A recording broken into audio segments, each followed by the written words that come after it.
Welcome back, ladies and gentlemen. We're still at Gamescom Cologne. We're still doing the second European Heroes Regionals. It couldn't get any better for any die-hard fan, but let's be honest, from a caster's perspective, it's a little bit rough. But hey, we're taking the sacrifice just for you out there, the Heroes of the Storm fans. What do you mean sacrifice? There's no sacrifice. We get an awesome game. I am hyped right now. You had caster breaks. I've been standing here all day and I just turned 29. You can't do that to my body anymore. Do you realize how old I am, right? Like, my birthday was 2 days before yours, so dude, give me a break here. All right, guys, but of course we have more goodness inbound. Fnatic versus the Misfits. Two teams that still have a chance to make it all the way to BlizzCon to represent Europe when it really matters against the other regions, of course. And guys, this is going to be a best of three. We saw the battlegrounds during the short commercial break. In terms of mental spirit or just all like shape, what do you say? Who's got the better cards right now? I don't know. Misfits won their set earlier in dramatic fashion, but Misfits has played a few games today, guys. Misfits are German, and they're going to be looking at this, and they're going to be saying, "Jetzt erst recht," which basically means that this... Jawohl, ja. Jawohl. Wunderbar. They are just saying, like, we got this, and they have the crowd behind them as well. Everybody is cheering for the Misfits right now. It's going to be absolutely amazing. Misfits versus Fnatic. Both teams deserve it, but there can be only one victor. Yeah, nothing new here in terms of bans. False material, we've been seeing that the entire day. So why would anyone else just risk?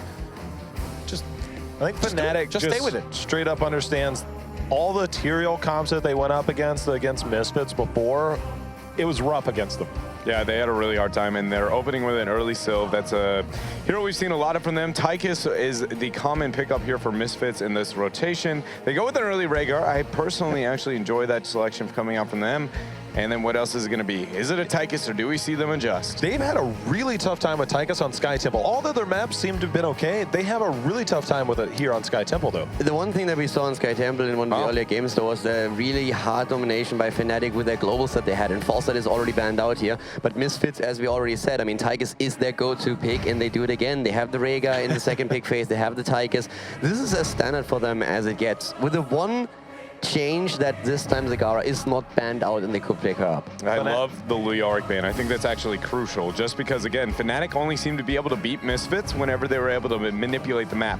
They have Zagara removed from them, so Vanis is in their hands, so with the Leoric, they have the opportunity to run that style of comp, but now that's going to be off the table. And if you look at the last three maps that they played in the best of fives, Misfits at some point just realized how much of an impact that Leoric actually has in these games, and they just banned him out every single time after that. I mean, the biggest thing I think that they want to probably try and accomplish is a lot of times they go Arthas, you know, or on this map in particular. I am curious if they're still going to try and run the double warrior comp, obviously with Leoric being off there, but I think that they're afraid to pick up somebody like Li Ming this early for the fear that Misfits might be running a Nubarak in counter to that. You know, these guys just played earlier today, and we got through the draft pretty quickly. That Illidan ban, I think, between Illidan and Tyrael, you realize what Fnatic does not like. I mean, Fnatic at this point is actually playing a lot of a Nubarak on this map in particular if they don't get access to the Leoric. I could actually see them just simply picking out the Nubarak and then going into a damage dealer then later on. They must feel extremely confident right now. They've been in a situation where they literally thought they would already been out of this, and now all of a sudden they have another chance. I mean, you could see their faces when they went up on stage again, and they are just looking at this, they're like, we got this now. One phase in particular, Calder, have you seen it? Did you spot any differences? I've never seen on the side of Fnatic? A slight difference on the side of Shrimpy. Yes. I mean, he got a shave in the middle of the break there, so that's a new spirit. He's a new person. He's a new player. Like, he lost his Viking beard and now looks like a happy little baby boy, and maybe he's just getting pretty for this series. It's a very important one after Guys, we've seen kind of the setup of this already. The late Jaina pick with Sylvanas in behind. This is one of the maps, I think, where Zeratul excels more so than others because of the area that he's able to work around, the angles, the separation that he gets. I would totally hate if Misfits denies the Zeratul and just straight up picks it. It is one of his better maps. They have heroes, obviously they're not going to be doing that now. Heroes that aren't too great into it. Jaina can do a lot of damage output, but post 13 you should be all right. And then as well, it puts them in a position to where they aren't going to be worried about that combo from their opponents, because it seems almost unstoppable so far. Right now, it really seems like Fnatic just simply wants to give the Misfits a taste of their own medicine. Setting that up and going for the kills here at Johanna for survivability, and now a bit more of additional wave clear. Can hold those shrines, of course, as well. And especially since we have with them also the Iron Skin that can really help in these situations to survive. Yeah, you bring up a good point. Johanna is a hero that we haven't really seen much, and that one time she did show up, it wasn't really that good. It wasn't too pretty of a showing in There there. it The is. final Zeratul. Yeah, go for it. The thing I like most about Sonya is that if you're going to be able to try and get that VP in and Sonya's still out in the open, the minute Jaina moves out or moves up to try and land that Ring she's of got Frost, kill potential. she gets punished by Sonya. Yeah, it's going to require really smart positioning on the side of Darkmok, but overall Fnatic, they should have a pretty easy time here when it comes to the combo. I wouldn't mind if they run Nidus Network on this map just to avoid grouping for those team fights. Nurok personally hasn't gotten much effectiveness out of his split pushing almost ever, but I would like to see them try and take that this route and be a little bit more aggressive with that split push. One thing that I would like to add before we go into the game is actually that we had a bit of a break, so Misfits were able to just like calm down a bit. They watched some of the replays, they went through the games, they said, okay, what went wrong here? They also got some food. So of course for them it has been a very long day, also for Fnatic, but they are now in a situation in which they at least had some time to recover. And I mean, look at this face, like Shrimpy is so concentrated right now. They know they just got handed a second chance here. Yeah, absolutely. And Breeze as well, he's really one of the crucial backbones. And you know who else is a backbone here for this best of three, excuse me. It's going to be Gilly and Grubby, because they will be the casters who will take you to this first game. Thank you, Kendrick. As we jump into this game, Fnatic versus Misfits, and Gilly try to capture the essence of the emotions that's right in between this. Misfits, we have a sense of them falling back on their fundamentals, and they are going from 10 games today into finally trying to capture this BlizzCon ticket here. And Fnatic, they have been hoping here for Dignitas to win so that they even get a chance. Everything was out of their hands. In every single face that we saw on camera, the determination to make it through this final best of three and claim a spot to represent their region, Europe, at BlizzCon. The tension could not be higher for these teams, but as you mentioned, Misfits going back to comfort picks way back and seeing Blumby once again playing Johanna, something we haven't seen in quite a while. They also have Sonya again, not seen too much from them, but they were playing her the first day that they showed up in the group stage. Yeah, yesterday it was Sonya and Tychus all the time, and today they have done very little Sonya. And yeah, Blumby, the first that I really got to know about him, he was playing Johanna all the time. Now going back on that, Johanna has, as far as I can tell, a 0-1 statistical record in this tournament. It was used once today by Fnatic, didn't work too well there, but let's see, it kind of fits into the composition here. You can shrug off those chill effects from Jaina and keep full mobility in order to be that front line that your team needs. But while Misfits falls back on familiar territory, Fnatic are bringing in a little old and a little new. We see them still playing their Sylvanas, still putting Smexy on Karazim, but they've brought in the potential Wombo combo that has been prevalent through this whole tournament. Jaina and Zeratul, the Void Prison Ring of Frost, and I think that's a perfect way for us to start off this best of three. Yeah, it's a powerful combination that, moreover, it should be said, in terms of comeback potential, it is one of the better ones because it is a technical combination that sets something up for huge damage. Even if you're down a few levels, that kind of rooting potential and huge burst can always get you back into it. And there are some other heroes that have a little bit more difficulty coming back from a deficit. For example, purely damage-based heroes such as Greymane. Well, there is another poll to see who viewers believe will win this series, and it's a close one, Grubby, but favoring Fnatic. Maybe a little bit of wanting to finally see Fnatic be able to succeed and represent their region at a global championship, but as well, realizing that Fnatic have had a break to regroup and want to come in swinging to Misfits. Yeah, and I mean, Gilly, at this point, both teams deserve it. Fnatic have been a perennial third place for quite a few tournaments already, and My Insanity, after breaking out after breaking out as My Insanity at the beginning of this year, Misfits has been a surprise top contender of every tournament. They kind of broke out in the beginning of the year, and now they are almost unthinkably outside of the top two. But at this point, it's anyone's game. They're both deserving of it, and they're going through the first motions here to see who will clinch the advantage here. this first battleground on Sky Temple. Breeze Dwarf tosses right into the clutches of Dark Mach, but we will get away. And the final Temple phase is about to conclude. Just about half shots left for the top Temple, which Misfits are starting to grab. The team's very close in experience, and as we've seen for a lot of the games today, low in kill count early on, respect from these teams, and great plays, making sure that they don't overextend. Yeah, it's so different from DreamHack Valencia, where we saw such a huge emphasis on kill compositions. What does that mean? Lots of stuns and bursts, teamfight centric. And there were a few blogs recently, as there was a recent patch, that it's going to be a specialist meta, higher emphasis on map control, and we definitely see that with heroes like Sylvanas and Zagara being part of the top meta.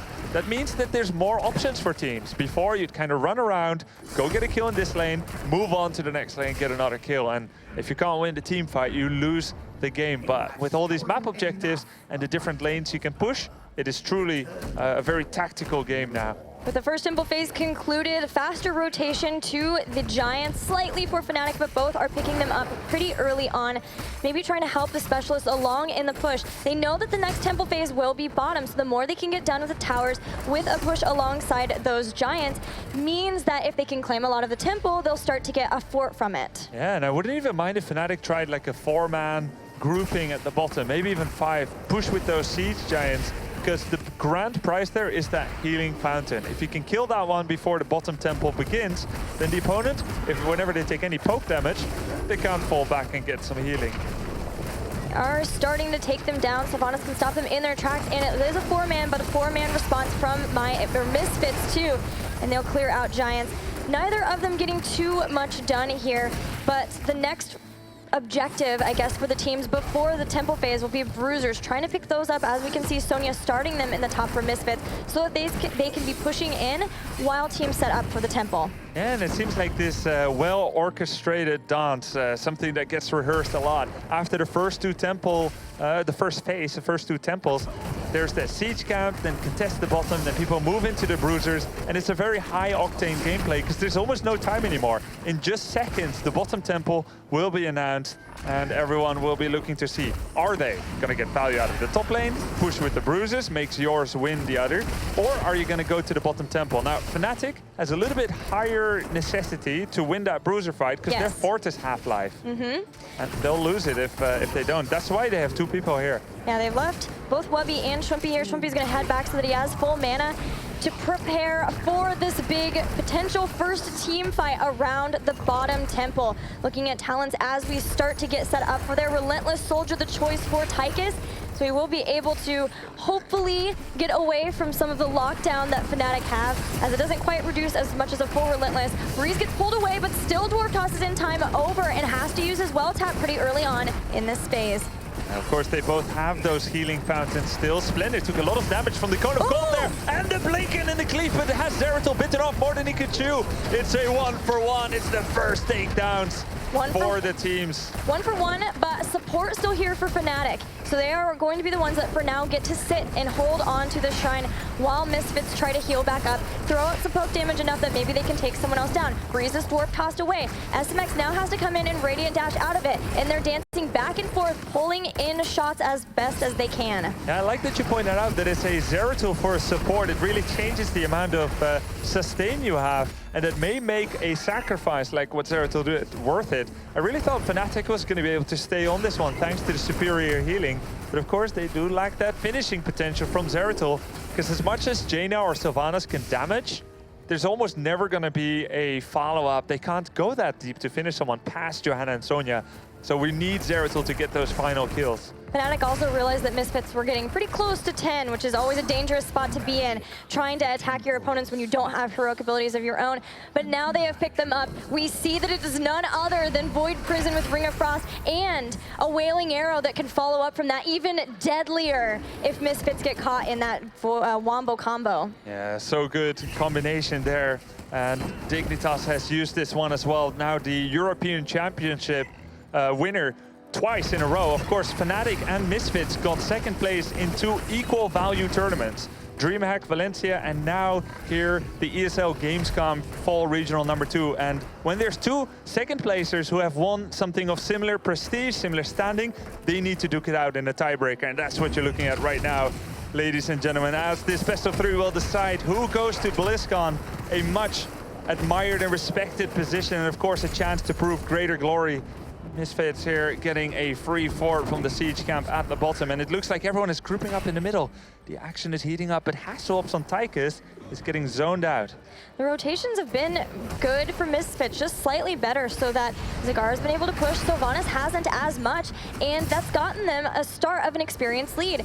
Those Giants weren't responded to in time, and with the tower shots, the temple shots that were picked up by Misfits, they were able to get the first fort of the game. But Fnatic have done some good damage up in the top lane. They did start to push in, but moved back when they knew that the defense was coming, but still, if they don't start to get some comeback experience, they could be facing later on those temple phases where they're down pivotal talent tiers. Yeah, and let's see what the talent tier is going to be bringing Misfits here. Zagara's getting some self-protection. Rhaegar's healing output will go up by a lot. Johanna probably getting Burning Rage, a bit more damage. Sonya gains mobility with the Mystical Spear, or maybe survivability with Spell Shield, and Tychus gets probably... I want to say he's probably going to go for the overkill talent. There's double warrior, so he has someone in front of him. So quite a lot of advantages. You suddenly go up against that, and you'd like to bridge the gap. Don't fight yet, which in this case means, even though Fnatic wanted the bottom temple, Misfits wants it, okay, let's take the other one. And if Fnatic can split evenly, they're going to be very happy. But I'm curious to see if Misfits is going to just leave it and go middle. Yeah, I wondered if they would try to just bully them off knowing that they have the advantage. They're starting to rotate up, but everyone from Fnatic are fairly far up, a couple on the temple, and Sylvanas being used to soak the lane. In fact, a try-soak from Fnatic to get 13. Here is 13 for Misfits, and so much spell shield. This is how they want to mitigate that big combo. It's 5 shields. Earth Shield, triple Spell Shield, and new Steel Coating, which is damage reduction. They have had enough with that combo. Yeah, they say no more. It's basically 3 mage type of heroes, Zeratul, Jaina, and Sylvanas. And this is what I love about Misfits. They are so flexible with their talent picks. 13 is here for Fnatic too, and it's a big one for the heroes that Fnatic have. Icy Veins has a lot more damage for Jaina. They also have Wormhole, which is a classic for Zeratul's biggest talent spike, being able to get Wormhole in that mobility. Karzim himself, he will have a Relentless too, and then Windrunner for Sylvanas to help with mobility. Also more damage, because when she teleports to them, she gets more charges of Withering Fire. So the aggressive choices from the ranged assassins sustain for the rest, as well, Misfits is trying to protect themselves from dying here. It's a 1-for-1 takedown. Remember that moment at level 1, the Zeratul jumping in on Rhaegar? That's the only one. And it really goes to convey how much this all means for these teams. They're playing so safe. They are. But I think a lot of it comes to the fact that Misfits, again, their rotations have been slightly faster so that they've claimed something, and Fnatic just don't want to try to go in with a slight disadvantage, whether it's positionally or down talent tiers. At some point, we will see a big fight from these teams. They're waiting to see if they can find somebody who might be out of position, start it off that way. We see some pings, maybe they're going to come up, especially since they know that with these bruisers, Misfits want to push in here, and as they get closer to 16, Fnatic may want to start finding a place to get in the team fight so they can catch up.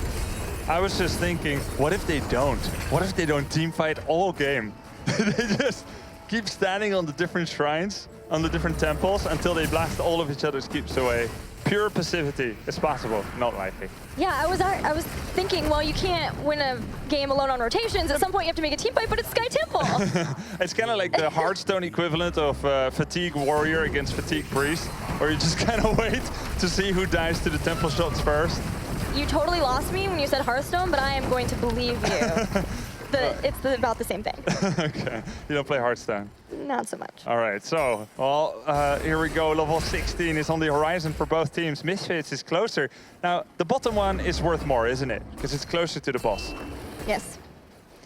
And it's good in general for Misfits to get it, of course, because they're ahead in experience and ahead in structures specifically. But Fnatic, they have now grabbed 16. There's one temple here, one all the way up in the top. Fnatic have said, okay, we've both gotten to 16. It's been a while, Let's try this team fight thing again. Let's see if maybe Zeratul can flank around from the side, if Wubby can find the right place to void prison. But so good zoning with the Banelings from Nurok and the grenades from Tychus. They're very well aware that Zeratul might be flanking. Goes in there, misses Singularity Spike. Of course, Spell Shield is gone from Nurok, which means the next blink in could be more aggressive. Now keep in mind, whoever loses this fight loses not only the temple charges, but the boss as well. So this is a very, very big moment. They have found Darkmark, who's down here. They're zoning away. There's a big void prison, but Jaina is nowhere on the side to be able to hit it. Does throw out one Ring of Frost, but doesn't quite connect in time. Palm has been used, and now Fnatic are on the retreat. Misfits continue to chase them, but they're holding the temple too. Sonya there, and Rhaegar gets blown up. The turnaround suddenly so decisive by Fnatic. The Eagle Eye there, well done. They blow up Splendor there on Rhaegar as they are now in hot pursuit. It looked for all intents and purposes like a Misfits victory there as they smelled blood in the water and they were in hot pursuit, but suddenly the turnaround. And now Fnatic takes that temple. Trying to get more takedowns there. There's no more healers. Sonya Darkmark. He's got no one to save him. Sonya goes down, and this is finally what Fnatic needed to start controlling these rotations. The bottom temple is done, but the boss is in their sights, and no Sonya for 30 seconds. Misfits, in seeing everybody off the battleground, and when knowing that they were so close to this boss here, has to know that this is where they're at. So they're rotating to the top to try to start getting some of the shots there, to soak the lanes to get in experience. They're still even in experience. It's not an issue where they're really far behind there, but they are going to have to defend versus this boss. So Fnatic takes the boss and they're giving up some temple charges, and now they're not visible on the map. So Muradin is taking the vision, so he's implying that Fnatic is rotating to the top, which I thought was the most obvious decision. But if Misfits knew that Fnatic was playing it like this way, by taking siege camps and bolstering the boss push, they would have absolutely kept Johanna for 10 seconds longer more on the temple in the top. But for now, it's a 5v5 defense against Sylvanas. Laser goes down. It's a boss plus Giants push. Breeze is going to start to move in, and the combo is ready.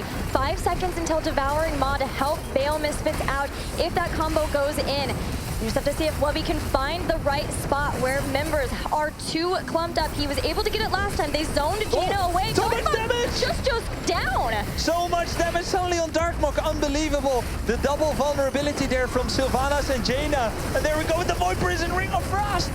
Ring of Frost will hit. Wailing Arrow didn't quite connect, but Hasselhoff will walk away. Fnatic may have overstayed their welcome. Jaina has been taken out. Quackix has to teleport to Haunting Wave. Plummy gets pulled back in. They're having to run away over the Death Bridge, but they'll get away with only trading out 1 kill for 1. Oh my goodness, the Keep survives with 10% of his life.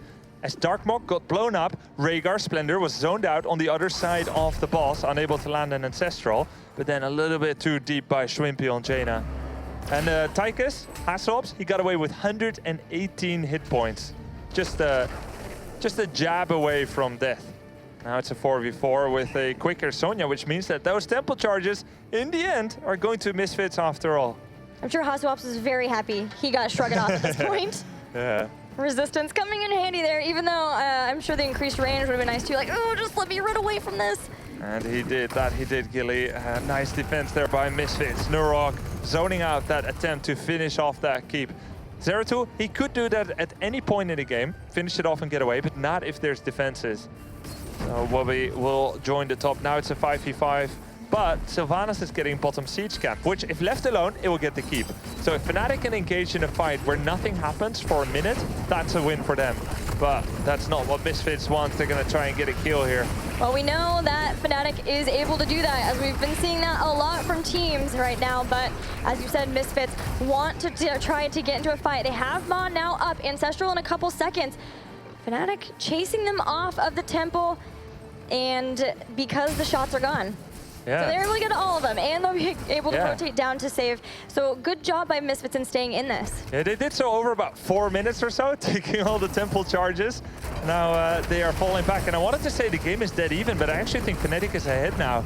They have more keep HP, and because there is a necessity to defend the bottom siege camp, Fnatic has a temporary 5v4 here, which they can use to leverage to do a little bit of extra siege damage here at the top, which means they hit level 20 about 5 to 20 seconds earlier. Sonya also has Nerves of Steel, which is always a great point to be at when you're a Sonya, but even with that, the composition that Fnatic has, getting Cold Embrace and Northern Exposure, there's a lot of vulnerability. And if they can line up one of these combos finally. And Shrimpy just landed a Frostbolt on Darkmark, which means Spell Shield is gone. Oh no, it's back. So it was already off. Okay, there's still Spell Shield. That's very important actually to look at that purple globe on heroes. Yeah, how many of those do you think they're trying to get procced before I think they go into the especially combo? on Sonya. Sonya's a big one? Ideally, you don't want a VP Ring of Frost on a Spell Shield hero. You want to get that away first. Yeah, because Neosteel coating has to be activated. So you can hope maybe that you have a stun on him after that and But just then go for it. Then you have no choice about when to activate Spell Shield. Exactly. Sonya already lost Spell Shield, so it's technically possible now. Look for a VP. Of course, already blinked out with Wormhole, so Webby needs to wait till the next cooldown of the blink. It's so important for Misfits in every fight to stay grouped and have the right people grouped. If they can have Zagora not be in that so that she can mop people away, that's the going counter. to be great. That is the counter. There's two major objectives coming up. Tempo in 5 seconds. Boss is in 20. Fnatic, win condition, boss. Bottom keep is already dead. Take the top tempo by Misfits, they only get a keep. So this is a very interesting position where they basically can't commit to either objective. Darkmonk is very low, but now has more shielding to help. They've hit 20, she has Ignore Pain. So momentarily got singled out there. Ignore Pain is already gone. Waiting for Spell Shield to come back. It's really a kind of Western shootout here as they're both seeing to see who can draw first, who blinks first, because they can't give away either objective to the other team, really. Yeah, it's following the leader, following your opponents until somebody is in the wrong spot. Webby is dancing. I feel like they could have maybe taken him. Blumby was a full witness to that teleportation around him. Like, what is happening? Did I hear something? He had to rewind. I guess Webby could have gotten out. Temple available, boss free. Giant's going to be taken while Fnatic figure out their next game plan. Everything's here. Jaina has the improved ice block if she needs it. They have Peaceful Repose too, so Vanus has Bolt. So if they get caught, they have some escapes. We know there's escapes for Misfits, but the big deal is if they get caught with the combo. So far, the combo has not been able to have the exact execution that Fnatic have been wanting. Misfits have done a good job of zoning people away. One time we saw Blessed Shield stall it out a little bit. But there's so much tension, right, for Misfits, because they have to mind their positioning every single second. The boogeyman is hiding in the bushes, and his name is Wooby. He's rotating from the north there. If ever he catches you in the wrong position, he will land a monster VP. And this is actually not a terrible position. If he lands it here, the boss will be fighting from the back. I feel like Fnatic should have moved in there. They were all in position. A VP would have sealed the deal. It will be Fnatic versus Misfits versus the boss, with Misfits in the middle. But that opportunity has been wasted. And this is the biggest waiting game we have seen yet, Gilly, in this entire tournament. Well, just think about it. It's a best of 3. Winning the first game sets you so far ahead. It's huge. It is so big. And the mental state of these teams at this point, as the panel brought up, Fnatic thought they were out. They thought they were done. They were cheering for Dignitas just for the chance of this best of 3 where maybe we can take out Misfits again. Misfits got taken out too, and then thought, okay, now we have to immediately collect ourselves after not winning a tournament so that we can try to play and at least make it to BlizzCon. So I can understand this waiting game, this old Western shootout. I would not be surprised if they waited another 15 minutes right there. The world's longest Sky Temple. Well, Zagara's going to defend the Bruiser camp. Every now and then a camp will be taken, and it's actually the Siege camp here for Misfits. And they've got a lot of survivability so long as neither team chooses to commit. A lot of disengage. If we get over a boss steal, who do you think has the upper hand in those big boss fights? Because we've got VP Ring Frost. Johanna is unkillable for at least 8 seconds, so she's going to stand there for a long time. So is Sonya. Maul can actually steal a boss point, whereas Void Prison freezes it. True. So a good Maul, where you don't place it in the exact center, but kind of one slot towards the opponent, and then you have one slot where your Johanna can stand. and kind of not allow anyone near her, that would be ideal. So in theory, Misfits has the better one, but Fnatic can respond with a Void Prison on that single slot Johanna. So in theory, neither team really has a hope of stealing it if they start the boss. So Which what is you're why no one is doing saying it. More stalling out. Yeah, this is kind of cool by Fnatic because they start the temple, and of course Misfits sees that, so they know it's 5v4, and they immediately, oh, that's indestructible proc. That is. That's Are really they gonna early. stay here? Oh my God, Whoopi coming from the back here. Hey, Void Prison, there's that mall. Where's the Void Prison? SMX is on the point. The boss was taken. Ring of Frost. Johanna is down. Zagara has dropped. Fnatic trying to win this fight since they lost the boss. Jumping back in, they have everyone alive. Sonya is so hard to kill, but she is running out of shields. Splendor keeping her alive. No Ancestral here. Slowing down by Singularity Spike. Everyone from Misfits disengaging the boss, heading toward the keep. And you talked about it, the Maw. Yeah, the Maul did exactly what it is supposed to do, and the Void Prison was weird and late, and the Ring of Frost didn't combo with it. Still, the best Ring of Frost Void Prison we've seen at this tournament was from Team Dignitas. But right after that, there were two choices. Fnatic can go for the keep in a 5 versus 3, ignore the boss, but put themselves at huge risk, or they can go and defend. And also Misfits had two choices. They can go for the temple or not, which would be terrible. So I guess it was really only one choice. Two choices, but one of them you would never want to do. Yeah, it's like eating steak or a rock. It's a pretty easy choice, unless you're, I guess, a vegetarian. Now, there was one moment there, Sonya, Darkmok, he was trying to get away, and he would not have been able to if Breeze's Stormbolt hit. It went in the opposite direction of Sonya, and this is a kind of mechanical mistake that can be easily forgiven and explained away by the hecticness, but that would probably have changed their plan to the other one. If it's a 5 versus 2, they will go to the keep and they will end it. And the boss will not be able to do it fast enough, but now Fnatic had to defend. And because of this, because of the start of the temple that forced the Misfits in with the Maw and the boss, Fnatic have now lost a keep because of quick thinking from Misfits to go up and take just enough shots from the temple to not lose anybody, to not make themselves vulnerable, but to take out a keep, and they've nearly taken the bottom one out too. No boss for 3 minutes, no temple phase, finally for a while, as that top one was way stalled So we can out. all be friends for now, we don't have to fight. Gilly, look at those keeps. It's mirror image. It could almost not be any closer. There are bruisers pushing in the top. It's 25 minutes in. Stormbolt this time is connecting. And there goes Johanna, unstoppable, to walk her way out. They want to escort these Giants and try to equalize the keep pressure. Make sure that there's catapults pushing on either side. It doesn't really take much to get that fort down, but the problem is Fnatic doesn't have a Chromie, a Sergeant Hammer, someone who can shoot from extremely far away as a Zagara.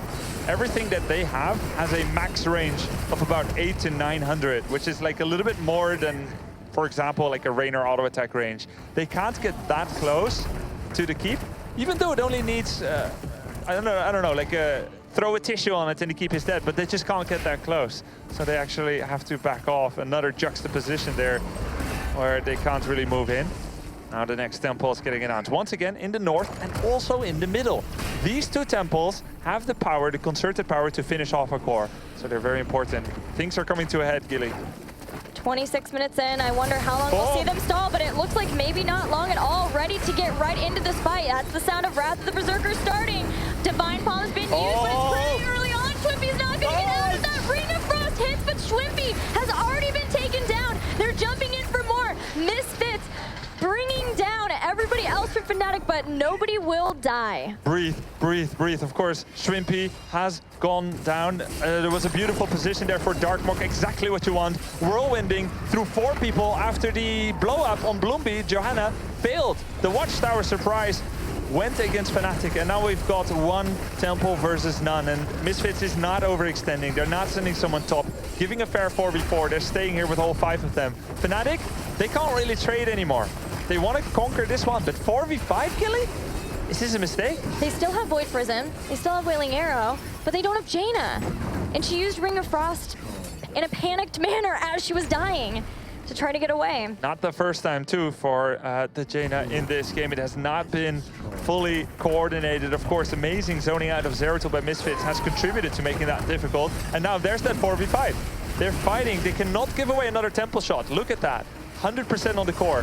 The waves will soon push in. They've got to move in now. They've got 10 seconds. Fnatic, they're moving in. They have to stand on the point, and here we go. Breeze is going to stand on it. Wubby hits one with the Vipers, and then they jump down immediately to hit Zagara. Nurok moving back. Splinter doing a great job of keeping everyone healed up. Wailing Arrow only hits Asuops. Nurok gets healed right back up. Splinter keeping them all alive despite low health bars from Fnatic. They're trying to stay on the point. They have to stay on the point and fight at the same time. Another bomb that doesn't quite connect. Once again, Wubby there hiding in the corner with 600 life. Darkmork finds him and he will finish him off. He finishes him off. Misfits, this best of 3 tiebreaker, they're taking it. They're proving, yes, they may have lost the last match, but they still have the mindset to succeed here in this best of 3 tiebreaker. They will win game number 1. GG, Gilly, what an amazing game. 28 minutes and 29 seconds of pure ecstasy as Misfits is 1 map away from qualifying for BlizzCon. I don't know if I've ever seen such a stall, such patience, such worry and respect for your opponents, but at the same time, respect for the battleground, realizing how important this objective is on Sky Temple between these 2 teams. In a complete stall out for so long, but with one giant team fight that came to taking out Jaina, just one person, Misfits were able to get both of the temples and win. So exciting between these 2 teams, and now Fnatic has to rally their morale, or what's left of it, and get back in those 2 battlegrounds and win them. And one by one, you just play the one you're playing and try not to think too much about the score. Well, there was a lot to analyze. I'm so excited to see what Kendrick, Jayhow, Kaldor, and Dreadnought have to say about this, guys. Thank you very much, casters. Such patience, much team fight. Wow. I mean, we've seen a lot of action here, let's be honest. And I couldn't imagine a better start for this best of 3 here like this. And just in case, guys, by the way, public service announcement. If you just tuned in, don't worry. This is a tiebreaker match. The champion was recently crowned. It's once again Team Dignitas, just that we're on the same page. Yeah, I mean, and this is for all the marbles now. This is your chance to BlizzCon. The tension alone around that boss, Dragon, Kaldor, we were sitting near each other and the crowd was silent. The tension was in the air. And finally something had to break eventually. Yeah, and at that point when we actually saw heroes die on the side of Fnatic, that crowd exploded. And the first thing that happens when we go up here on stage is like Dreadnought walks up here, shakes their hands, is like, this is Imba. They are OP. They have the crowd behind them. How can you lose with this? At least what's left of it, because only the toughest fans have made it all the way to the late hours. I mean, Gamescom's closed, right? Like, yeah, Gamescom is officially closed right now for the public. Exactly. So I have actually no idea how they snuck in here. Like, they are giving them a lot of support. It's like, OP. Yeah. The legitimately percentile of the crowd that is in favor of Misfits has to be around 90%. Like, that is pretty sick. Probably more, to be honest with you. I mean, you see Fnatic kill 2 heroes. Nothing. All of a sudden, Fnatic loses 1, and there's just like noise everywhere. Misfits people clapping. chants, It's right? like, exactly. I mean, that's the home advantage. I want to, when we talk about the game, imagine if that bottom keep had gone down. Like, it had set at like, what, 5–10% health? Imagine if you had catapults pushing. That entire time, it would have forced them off point at something. You know, both the keeps up at the top were down, so it canceled each other out. Imagine if that had just gone down. And that was like 10–15 minutes into the, ago, and it just drug on for forever. That could have changed the whole fight. Imagine they get a 3rd kill after the boss is taken. They go for core. Yeah, like with the 3 heroes alive, they couldn't do it. But if there's a 3rd hero that falls, if, for example, Sonya that barely escaped does die in that moment, then Fnatic wins the game right there. Yeah, and of course, we're now at Battleground number 2. It's going to be Infernal Shrines, guys. And keep in mind, the winner of this tiebreaker best of 3 books their flight straight to BlizzCon and is going to represent Europe in this very prestigious and important tournament. I love the fact that Misfits decided to pick this map largely because they know they can force a Kerrigan ban out of the side of Fnatic. They've struggled with that hero for some time. They opened was first pick Sylvanas. I thought that was going to be at least a Zagara or a Falstad there for Fnatic. Misfits typically has taken Tychus in the rotation, but with so many juicy heroes up, are they going to finally stray away? I mean, Misfits actually play quite a bit of Sylvanas on this map as well, and for Fnatic, it was always a huge game breaker when they had Sylvanas in their setup. We saw that in the first Best of 5 series a lot, and especially when Shrimpy was on the hero, he had a huge impact on the plays. So I don't really mind that too much what they're running here.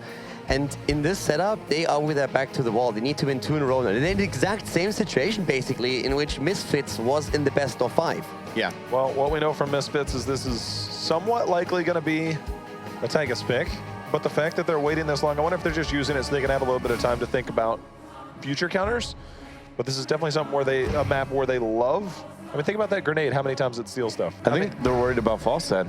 Yeah, yeah. I think they're going to end up picking up the Falstad, largely because if they don't pick Falstad in this rotation, Fnatic most likely can just move into kind of a Leoric Falstad and then have, again, that composition that they are so dominant And with. it's also what Fnatic loved to play in that first series. They went into Sylvanas, Shrimpy was on the hero, they secured Falstad, and then they went straight with Quacknix for a hero that can use all these disengagers for them, and they can always back off. But as we said before, a huge part in those drafts was the Leoric, and with Falstad now taken away, Fnatic at least can secure that, and they picked the Rega away, which was a huge priority for Misfits in every single draft that they had so far. But it shows they aren't going with solo support TAS, which is a very common route that we see Fnatic going. Got to move into a double tank Leoric for the most part. Probably going to be maybe in a Nubarak on the back half here for Fnatic, but for now, Misfits will be producing their ban.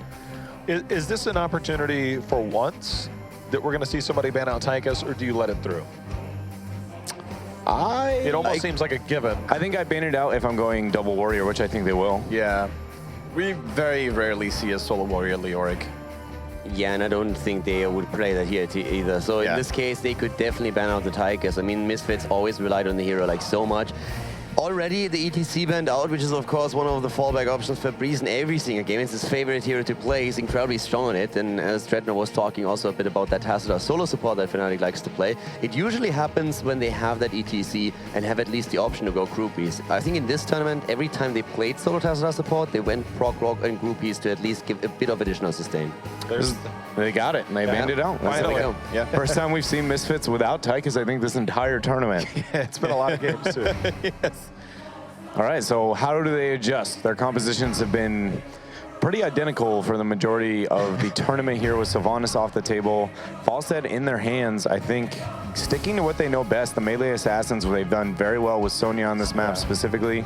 They do pick up the Li Ming, that's going to have a large amount of poke. In a lot of situations here, not necessarily her best map. She's not terrible at it. Yeah, but it's definitely an issue if you're fighting on the Shrine that she is sometimes struggling to get that orb into play and get the damage out. It's one of the reasons why for the longest times when we're talking about Infernal Shrines, it was more that Kel'Thas focus that we saw. Recently, of course, that Jaina has picked up a lot of momentum, could still be played here. But that's definitely something that is emerging in this tournament. I kind of like the fact that they waited on the Sonya, because if Fnatic opts to go something like another warrior and then they opt to go like a Kel'Thas and stick to that backline, then it allows for you to pick Sonya confidently to be able to hit that backline. I mean, it just seems like Sonya is the pick for them. Yeah. Were you surprised by the charism, Dred? Because like in this case, it feels like it's really the comfort pick for them. Would you have expected here them to go into Nutha? I guess at this point, it wouldn't have fit Fnatic's playstyle too much because they just lost with the comp, but just opening with that Kharazim on Infernal Shrines in this rotation, most of the teams, if they have the comp left, they have the melee assassin and another backliner, they just go, we have Sylvanas, just go Zeratul Jaina and abuse the fact that Kharazim, and we haven't seen a Foresight as a defensive tool for it, so it's had a lot of success there. I guess with the picking up of the Li Ming, they already struggle when it comes to Shrine control.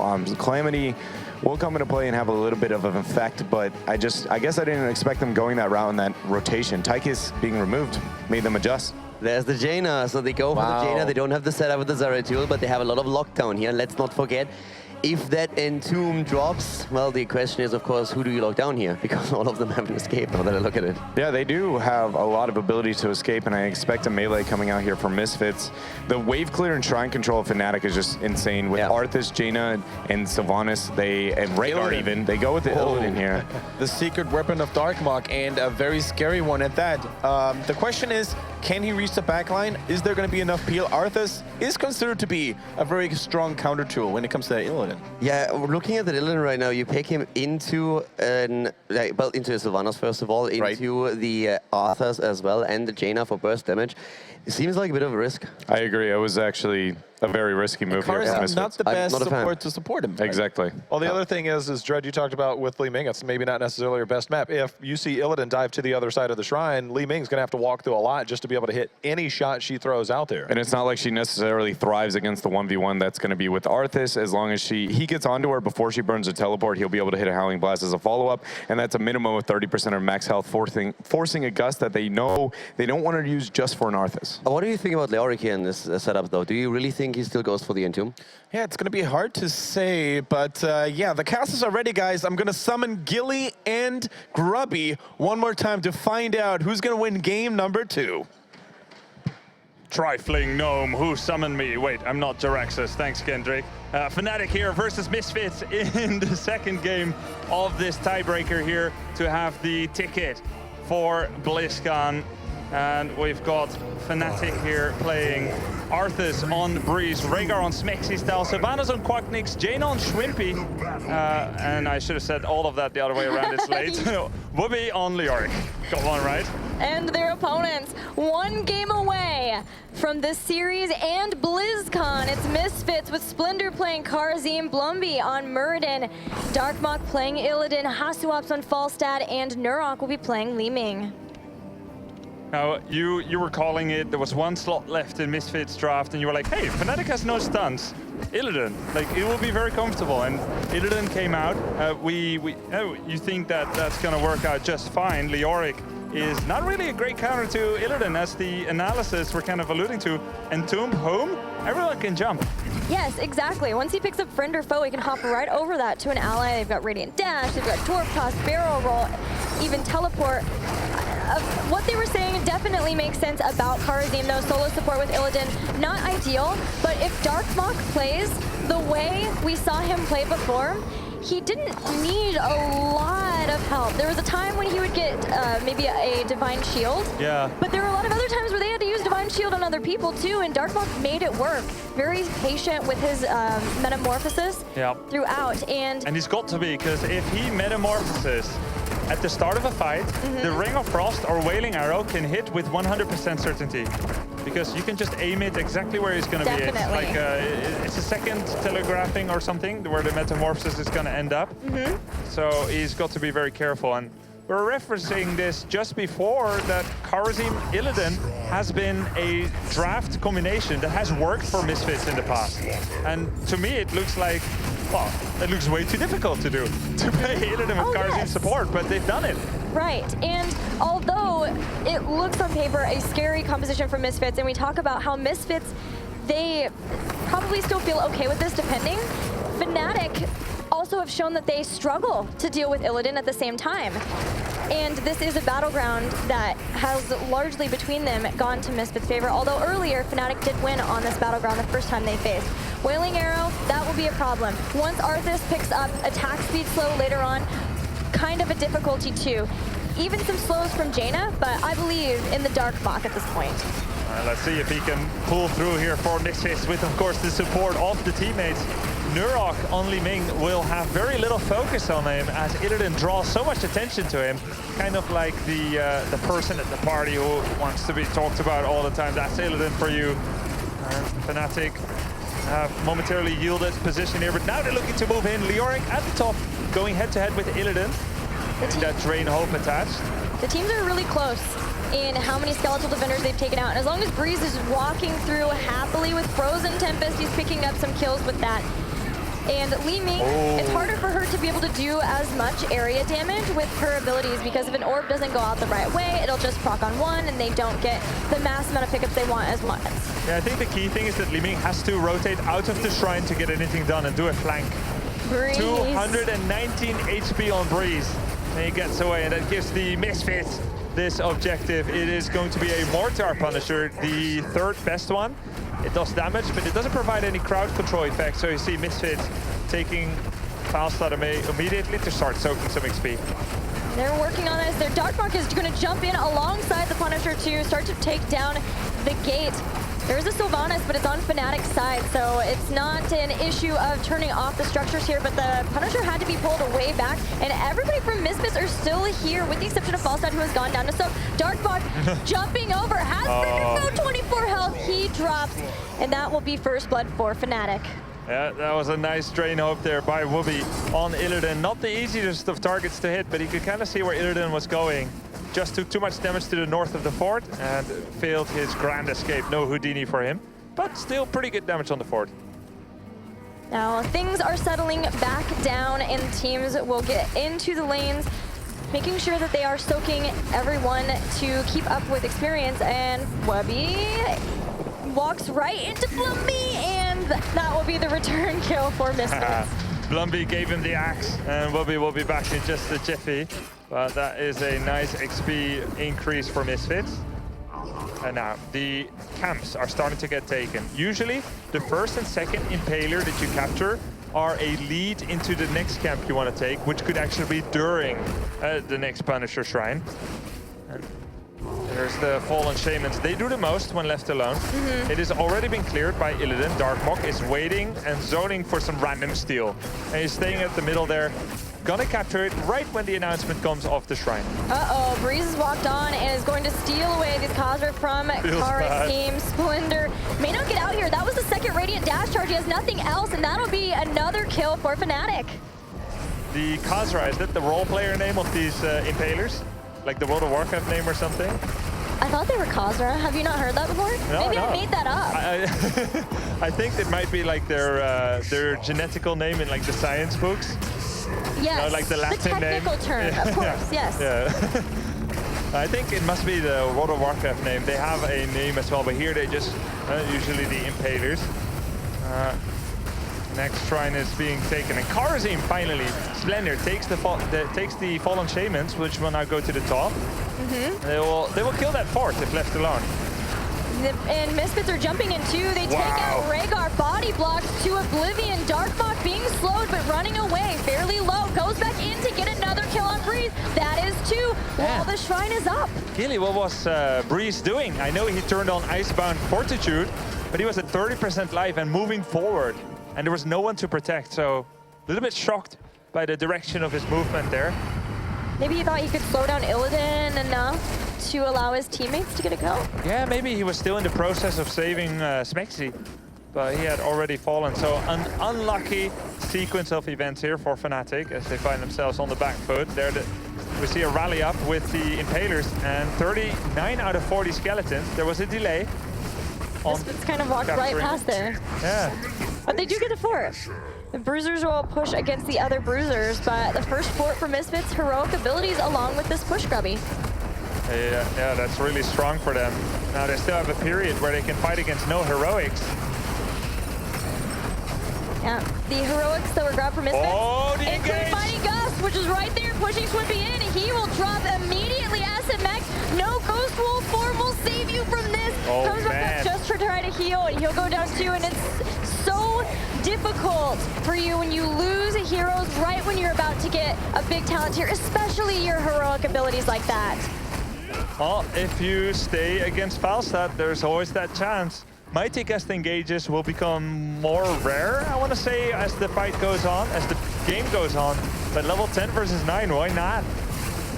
Man, and that was what would have been a slight advantage. Now 2 full level leads in a game that Misfits, or a series that Misfits are already up in. And when you get that ahead in Infernal Shrines, it sets you in such a good position for future shrines. Yeah, and Illidan is such a snowbally hero. When he is ahead, he seems nigh unkillable. It's like Fnatic had to take a bike ride 4 hours long uphill in thin air, high in the mountains, and then their bike broke. Feels bad, man. This is a big trip back now with a 0-1, and they're about to be 2 levels and a talent down. That story sounded like something my grandpa would tell me. Yeah, okay.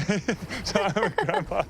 I'm not that old, Gilly. I'm sorry, not like that. Bicycles are very common in the Netherlands, okay? That's true. I'm sure that's true. I actually don't know.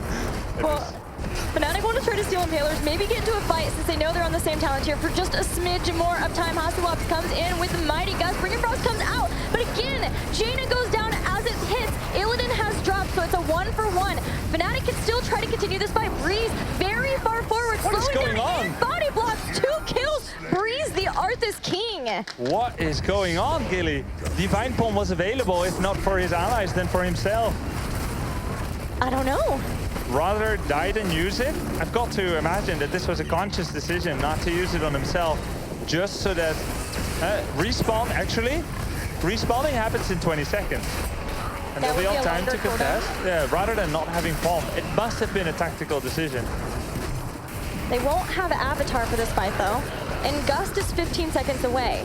And they're walking in with Fnatic already being up a lot in Skeletal Defenders. 25 to 1. Still talent lead, though, so Misfits wants to make use of this time immediately. They've got about 10 seconds max where they want to take a fight without Avatar.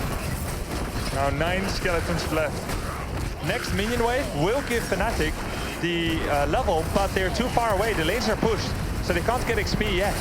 Here comes Darkmonk with Metamorphosis jumping over on Breeze, who gets healed back up. Hasuop's throwing everyone back, but away from everyone from Misfits, and that is allowing Fnatic to jump back in here now with freshly gained level 13 talents. And what we referenced before, Frigid Winds picked up for Arthas to try to start slowing down the attack speeds of Illidan.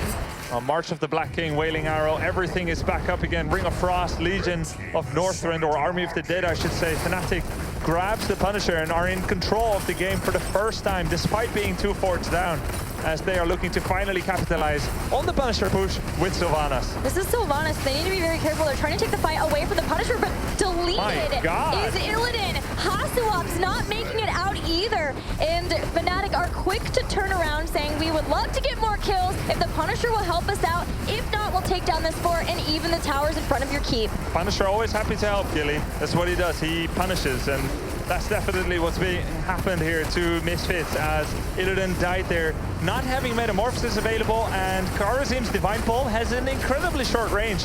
This is going to be a keep. What a turnaround. From the early game, Misfits having a 2-level lead from being able to get kills with a Punisher of their own, but now Fnatic looks very good. Hasuop wants to fly back in. Again, they're going to try to go for this fight before Fnatic have 16. Schwimpy will not get out of this. They do catch Jaina. Whoops, Swimpy goes down again in a similar fashion as we've seen a few times in the series. That's 2 very easy kills. Ooh. Very cheap. This is turning less into the game that we saw last game, which was patience, low kills, and more of a brawl. It's exactly the kind of game you can expect at 10 p.m. after everyone is coming around here at 10 a.m. At this moment, it's not just a test of skills anymore. It's not even just a force of will, but it's endurance here.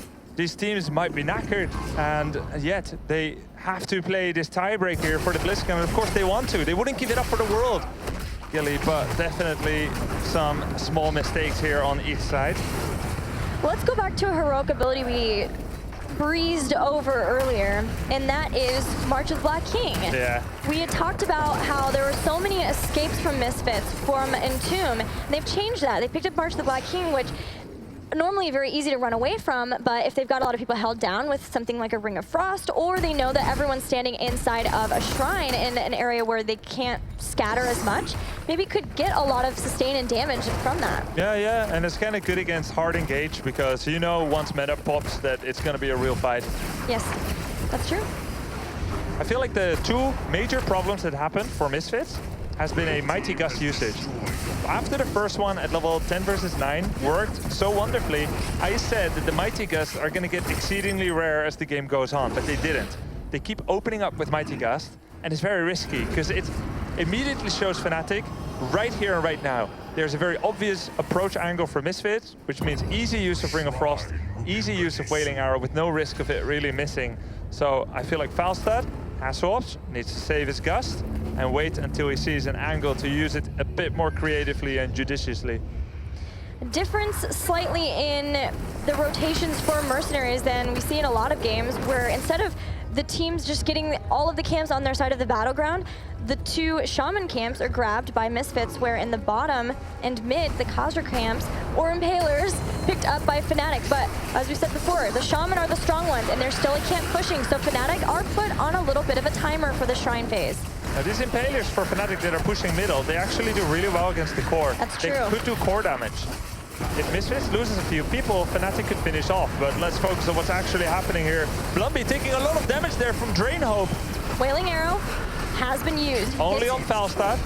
And now it's done. Ring of Frost, March of the Black King, they're still up, but once Avatar's down, a lot of self-sustainability for Blumby is gone. Oh, he's taking a lot of damage. Blumby was going for the kill. One 76 HP after that frostbolt from Shrimpy. Fnatic takes the Punisher. Misfits had to give this up, and that's another one that will start to head in the bottom lane to another keep. Wow, a lot of damage. Minions are really strong. That they are. Yeah, I mean, by themselves not, but in a group, they pack a mean punch. We see that 3940 skeleton waiting again. Care to elaborate? Yes, Fnatic are making sure that they have cleared up anything pushing against them, healing back up, making this push even stronger. Yeah, that way they don't have to go back anymore after already grabbing the Punisher, making the push much weaker. And it's so easy to get a single skeleton, or so it seems. It will be the first time that this strategy doesn't work. And actually, that was pretty close. It was 39 versus 38. The coil missed. Yeah, on the skeleton, did not get the kill. Actually had to use Marches the Black King. Oh, Earthgrass Totem, Blumby gets hit by Palm, but there was also Mighty Gust used too. Neither were proc, but Blumby gets away. They've at least saved him. No Gust, no Palm for the first part of this fight. There's Avatar, Metamorphosis, but no Palm. Okay, Wave of Force is available. We've got all the damage spells here for Fnatic. Ring of Frost and Wailing Arrow. Illidan jumps in, there's no Palm, he's got to take care of himself, gets a bit of bonus HP, hitting only Arthas, Breeze, taking lots of damage, Ring of Frost hits 3 people! 3 people are rooted, and that is a lot of damage from Shwimpy. Hasselhoff in the back was trying to go after him, as was Darkbot. Leeming and Sylvanas are down, but so is Falstad, and Blumby will fall. There's no Palms, there's only so much healing from Karazim, and Misfits just can't sustain through all of this damage. That is it. Another person was killed, and Fnatic have taken out 4. Splinter, the only one left, and Fnatic have said, no way, man, no way. Do we go down with a 2-0 here? Yeah, no way, Jose. It comes down to the final map here as Fnatic makes the equalizer in a thrilling conclusion of this day, Gilly. It's going to be a 1-1. It's a best of 3. It all comes down to the last one. Well managed. I can't believe it's coming down to the last game of this series. I wouldn't have it any other way. But the tension for these teams after playing all day has got to be so high. Yeah, it's just incredible. Like, you just can't believe after you've played like, what, 15 games, that it all comes down to a map. But oftentimes it is like that. And it's those moments that really separate the wheat from the chaff. And there we go. A small moment to rally as we'll be heading into the final draft of the day momentarily. But first, let's see what happened in this game, see if we can make sense of maybe where the mistakes lie. Kendrick, please.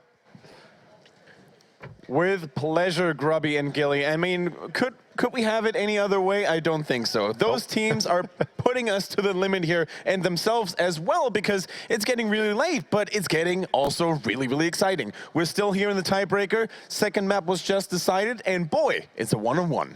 Every moment feels like the biggest moment of the day. Like everything that happens, Highlight of the highlight. What's going to happen next after this? This is, I love Europe, man. I love the games here. This is crazy. Surprise, guys, we're going to have another tiebreaker. Just for shits and giggles. All right, guys, but let's get back to the game, Calder. Yeah. Do you really think that Illidan made a difference? Should they have picked another melee assassin, perhaps? I really feel like they played a great game at the beginning, and then they had a couple of moments where they kind of threw the advantage a bit away. They contested things where they didn't really have to, and I mean, it's really late. Think about it. These guys played 10 games in a row already. This is actually like the 12th game that they just played. At some point, you're drained, you're exhausted. But I feel that Illidan had actually quite a bit of an impact. It's not your traditional Illidan comp. We talked about what he struggles against, but Darkmook has such a comfort hero here that he can play with that I feel he made, especially in the early game, a huge difference. And Fnatic fell behind by 2 levels around level 10. That Mighty Gust from Falstad, for example, that forced that team fight. Oh boy, behind the fort. That was brilliant. Yeah, it was. But now they're in a situation to where they need to be a little bit more brilliant in the next one if they're going to have a shot to make it to BlizzCon. That was the entire game. It played out so weird. It was like the Illidan pick eventually came to look like how are they going to be able to take these fights appropriately? But did you see that they nearly lost the Punisher when they were trying to stall it? It was, I think, at the end it was 38 versus 40. Just like one more ability that hits, and all of a sudden the Punisher walks into the wrong direction, and Fnatic is like, well, that didn't work out. That didn't work at all, Calder. And just in case you tuned into a later period of time here, guys, we're going to keep you updated that Dignitas, in fact, won the Grand Finals. They are going to BlizzCon BlizzCon already, and we're here to find out who's going to follow them. Is it going to be Misfits? Is it going to be Fnatic? We'll find out very, very soon. In fact, after this very battleground, Cursed Hollow is going to be that big showdown. Here we're going to find out who's going to represent Europe at the global stage for the full season. And then it will be a Zagara first pick. This is something. Dread. Stop making stuff up. This you know that's not how this works. It has been like so repetitive here. I didn't see that coming. That is totally surprising right now. No, Unbelievable. You know what would be even crazier? I dare I say it? Oh my God, the Prophet! I've never seen this before. And then what is Fnatic going to respond with though? Where do they want to move when it comes to their composition? Will it be an early Sylve? Could it be a Sylve? Could it be a Leoric? Is it going to be the Leo? It's amazing. Murden. It's going to be Murden. It won't be the. It won't be the. Or it's got. I'd be willing to bet on the other side. We're gonna go crazy here. Yep, I'm going to go crazy. It's going to be the Tychus. There we go. Here's the Tychus. Nice. Tychus what? Are we going to go with Rhaegar? Tychus Rhaegar, the old school Of course. style. Yeah, Are we going traditional, Leo? Yeah, I think really when everything's on the line, we've played about 8 games against one another. I think we should just draft exactly what our opponents expect. Oh my There it is. God. Whoa. Not Tychus. Rhaegar came first. Rhaegar came first, exactly. Things are getting wild. Not like this. All jokes aside, though, guys, can we blame them for playing out of their comfort zone here when everything's at stake? I mean, no, of course not. But the thing is, like, Fnatic kind of expects this, of course, to a certain extent. It's the style that the Misfits played in the first series already. So I feel this is what they are okay playing against, to be honest. Yeah, it is. Now ban, what is Leoric. it? Leoric. And then we're going to first pick, what are we picking in the next rotation? Li Ming. Oh, yeah, we're going to go with Li Ming. And then I'd like to pick up... Oh my gosh, they're mixing it up! They let the Leoric through! No more Jaina and, well, no more Void Prison into Ring of Frost. Do you think they might pick up an Uberak to keep it away from Misfits? Ooh, I don't. Oh, man, this is crazy. All right, so we got a Greymane. Fnatic looks very happy Nix about wants that. his Greymane back. Yeah, that is ridiculous. Abathur Oh, Greymane. man. Oh, finally. All right, now we're talking. So this is actually looking very much like in Johanna. the draft that Johanna. That is a little bit surprising here. I didn't really see that coming. And then the backline's going to be very vulnerable. Obviously, this is dive double clone. They go with a Thrall. Oh, I like it. Okay. I like the Thrall a lot. And then is this an Uther? I would prefer an Uther. I don't like Karazim in this situation. I mean, he is amazing on his Karazim, Nice. no doubt about it, but the Uther definitely fits better with the composition that you have here. Wow, that was very different fast. than what we're used to and very quick as well. I really do like what Fnatic has going for them, the global soak, the double clone. Tychus doesn't gain near as much value in this type of situations, no longer into the double tank, a little bit vulnerable to the dive. Same with Zagara. Right. The Thrall pickup, I think, is so good. I mean, you get Greymane diving in, you have somebody that can sustain as well as disrupt. Darkmark showed incredible throw play this tournament, and his patience where he was looking for the flanket for the Sundering was oftentimes a game-winning point in these drafts, so in these plays. So I really like the draft for them, but I have to admit that the double Greymane is going to be extremely scary, especially with the Mirrodin and the Abathur support, and in the later stage of the game, that is a handful. They just need to make sure that they peel off the backline more than anything. They have to force them all every time for survivability. It's never going to be a good time coming out from them because, you know, Divine Shield is going to allow him to just wail onto the Zagara there. And as long as they peel off the backline, they should be okay. Wait out the clones. It'll be interesting to see if they go Maw or Nidus to deal with Abathur on the Soak. I think I'd be way more worried about team fighting. And again, I've said it, I don't feel like Nurok gains much out of Nidus, so. They played Nidus the last time and they didn't really work the way that they intended, I feel. It didn't really get quite the value, and you're totally right. The team fight has to be the priority here. If you go up against this composition, the Maw feels like it's a necessity. Like, when I see this, and this is something I actually talked to the Dignitas guys the other day, sometimes on Cursed Hollow, you tend to run Nidus Network, and it works great once you get past that front row of forts. But then how much value do you get in the mid to late game? Sometimes you don't get the right amount of pressure that you want, and sometimes the positioning can be very difficult, which, again, like you guys said, team fighting seems much more crucial here. Yeah, indeed. And there's hardly any other team that team fights so well like Fnatic and Misfits. These guys know exactly what they're doing. They're executing their comms very, very well, although it is getting a little bit late. So maybe 1 or 2 reflexes too late, and all of a sudden, boom, the game is over. But one last time, guys, this game decides who's going to follow Dignitas to BlizzCon and who's going to represent Europe on that global stage. I summon our casters, Grubby and Gilly. Take us to that deciding map. We'd love nothing more, Kendrick. Thank you very much, as Gilly and I are getting ready to cast Fnatic and Misfits. We see them already here. It's all come down to this single battleground on Cursed Hollow. The crowd is getting hyped. This is it, Grubby. One game to determine which team joins Dignitas at BlizzCon. I can't believe it's one game on Cursed Hollow, but let's introduce our teams while we can. Playing for Fnatic in the red. On the right, we've got Schwimpy on Abathur. Smexy playing Uther, Wubby on Sylvanas, Breeze playing Muradin, and Quacknix on Greymane. I've got Blumby on Johanna, Darkmock on Thrall, Nuruk on Zagara, Hasselhops on Tychus, and Splendor on Rhaegar. As of course there was a pause. We'll try to get to the bottom of this very luckily at an unimpactful moment. Yeah, we can talk a little more about the compositions that we have here. Getting into it, Abathur versus Zagara. You were thinking you would see a Nidus network pickup? Possibly, yes. I mean, the Devouring Maul is important to protect yourself from one or two Greymanes, but at the same time, Abathur adds a second dimension to this game. I haven't seen Nidus Zagara a lot yet against Abathur, but it would certainly be a way to really push back that kind of experience advantage that he can give, the push advantage. So Misfits, so far on Cursed Hollow, every time they've chosen Nidus, and they've come back from deficits, and they've capitalized on advantages. They've won much of their Cursed Hollow games with Zagara Nidus. I feel like that's what we're gonna see, but either way would be good. One thing that I have heard from a lot of pros when you have Nidus, especially on Cursed, is you want to have a very good 4-man, the other 4 as a core, who can get into skirmishes but stay safe. And that way they can help Zagara start to spread out the creep around when she's going to get 10, so you can immediately throw down the Nidus Worms and start that split push. And that's a pretty good one. This is a comp that, without Zagara, if Zagara's Vikings, that one would work. Johanna, Thrall, Tychus, Rhaegar. You've got one of every role. Melee Assassin, ranged, support, and warrior. That's exactly the kind of comp you want with one person keep going missing in action. That's what we might see from Zagara. But that is a little bit away. For now, we've got the 1 minute and 40-second mark. At 2 minutes, siege camps come up, and especially in a comp like this with Abathur, those are going to be highly prioritized. We might see Greymane peeling away to go to that. Yeah. It's got about 10 seconds left, and we don't see Greymane leaving just yet. Thrall could do the same thing. Looks like Sylvanas will be the one to run up.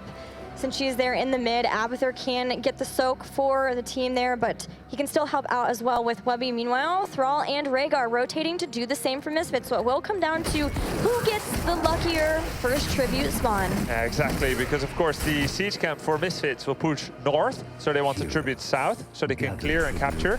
But this is what Fnatic wants. They get the top shrine, the top tribute spawn, which means now Misfits needs to make a choice. Do they leave Zagara bottom lane to defend the siege cap, which, by the way, will arrive very late, which is bad for Misfits, or do they rotate up? And Fnatic, with a trademark move, actually rotating downwards, going against the prediction, Yeah, they fail their gank.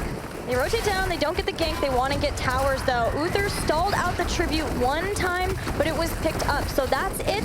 They have given up the first tribute. Misfits will grab it, and the most the Fnatic are going to get out of this is this tower. Maybe a little bit more since the Giants are now here and can start throwing their rocks, but rotation's starting to come in to defend for Misfits. This is trademark Fnatic here, Gilly. Moving to an unexpected location, as it looks like you have the lucky tribute spawn. You can go there in peace. You can capitalize off of Abathur's XP and force Zagara to stay bot. Nonetheless, despite having that presented to them on a silver platter, they do the unexpected, and that's what makes them so dangerous. They could have taken Zagara down there, and it would have changed everything. They would not only get 2 towers, which, by the way, they just barely didn't, they would also get the fort.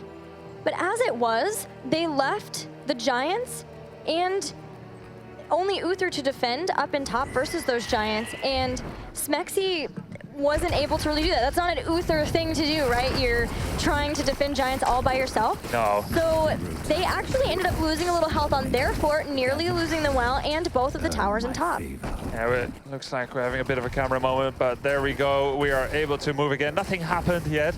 But indeed, that would have been a tough decision if Uther had to defend that by himself. But now, next tribute, once again in the north. Lots of toxic nest here, and he's got the Vile Nest talent, going mostly for a symbiote build with bonus attack speed and the spike burst, cooldown reduction and range, but Vile Nest there with the slows.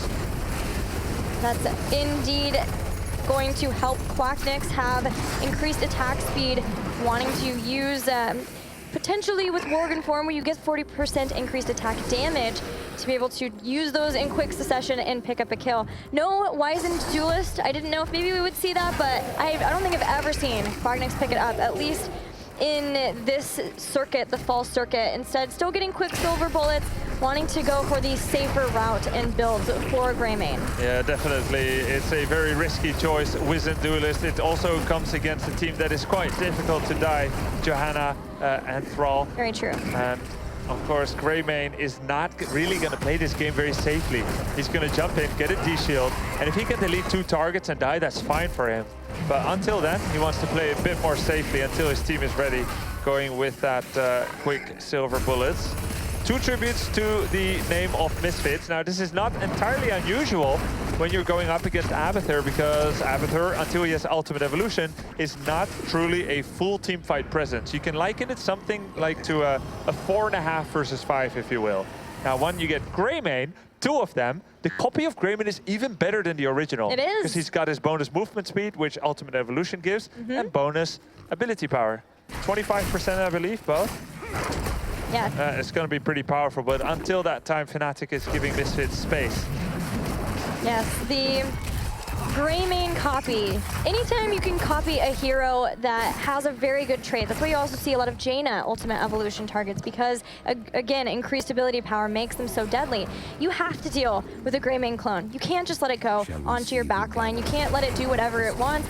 And you can either use that in the team fight to destroy someone, or use it to distract and pick up a tribute. Exactly. We see that a lot sometimes on Illidan comps. Just make the copy, jump in, die, but bought a lot of time. Now, Fnatic cannot afford to give this one up. They have Ultimate Evolution. Look for Abathur to disappear from the minimap and copy Greymane anytime now. Where is Greymane? He is lurking in the shadows, in the bush up there. I wonder what angle he's waiting for. He's hoping for Blumby to move in and then dive on the backline.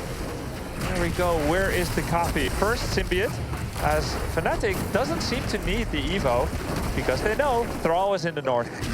They pick up their own tribute, staving off a Misfits curse for now. I thought it maybe was going to get scarier. Breeze went to go for his Stormbolt, didn't hit it, and so Tychus could stop him with Grenade, but with Thrall still being in the top, Misfits really weren't dedicating too much to that, trying to push some waves, get some more experience for the team, and look for having a more detrimental curse later on.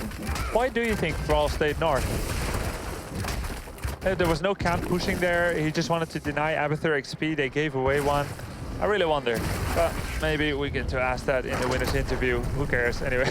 Maybe they want to trying to take out more structures or get an Abathur kill, something. Yeah, he did some damage up there. Before, so that way they can use the curse for other structures, a bigger push on top, maybe focus on the bosses. Yeah, sure, there's lots of parameters here. Nidus Network was picked up, Gilly. Okay. It's gonna be not countering the Greymane in the team fight, but countering the Abathur. And I'm pretty excited to see how this is going to work out, because it's fairly rare to see these 2 heroes against each other in such a fashion.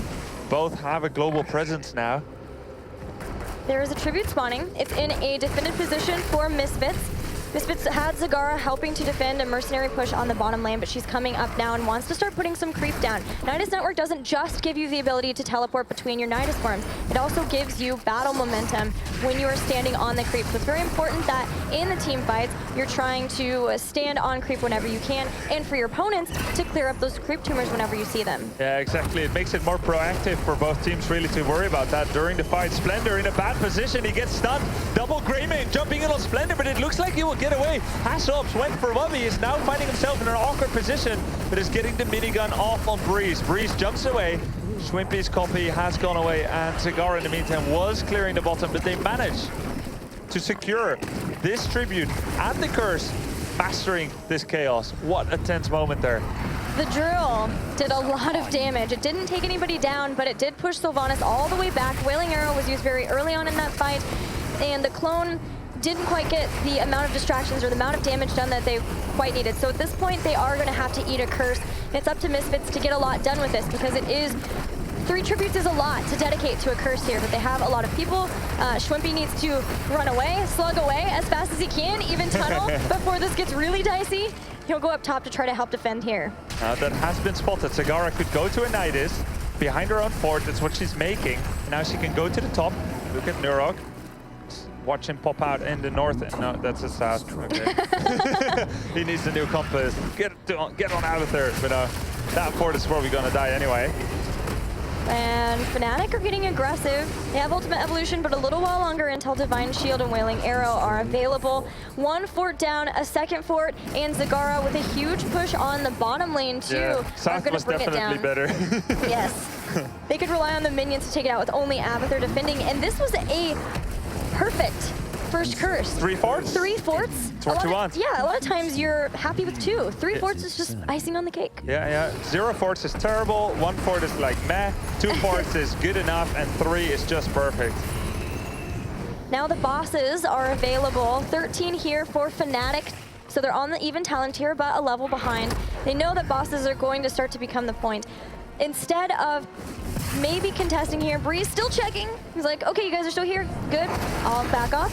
And they're gonna trade out their bosses. And that creep tumor will give some warning. Maybe Nurok will shoot a Baneling up now every now and then. A trade in bosses is much more valuable for Misfits. Absolutely. They already have the fort down, which means immediate structural damage to the bottom keep. And I wouldn't be surprised to see Misfits maybe pop Zagara to another lane for just a jiffy, or just 4 or 5 man push the bottom keep. Right. Even if they lost a fort, it wouldn't be the end of the world if they had a bigger push along. Just ignore it, right? Blue boss. Here they go with this. Want to burn down. They have giants that are available here too, so they could take those down and get even a stronger push. Sylvanas, Wubby was helping along the boss momentarily, but now is coming back to aid his teammates in trying to take down this boss as fast as possible. BlizzCon ticket on the line. We're at 11 minutes and 30 seconds. Keep damage is about to start here as Misfits is pushing along with this boss level 15.5. But they're gonna play it safe. It would be dangerous in the highest degree to stay here. And keep in mind, global presence. Now the boss, notably, ignores Nidus worms now. It used to attack them every time. You can place a lot of Nidus networks and the boss would just lose time. This is undoubtedly a better balanced decision, but... Especially with Nidus being far more preferred than it used to be. Yeah.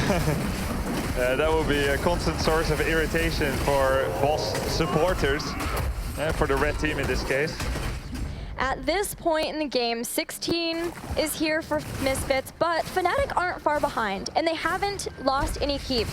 They have fewer structures than their opponents, than Misfits, and may want to give up this tribute if they can't safely poke until they can get 16 for an even fight. Yeah. But by no means are Fnatic out of this right now. This is still very close, and still 0 kills.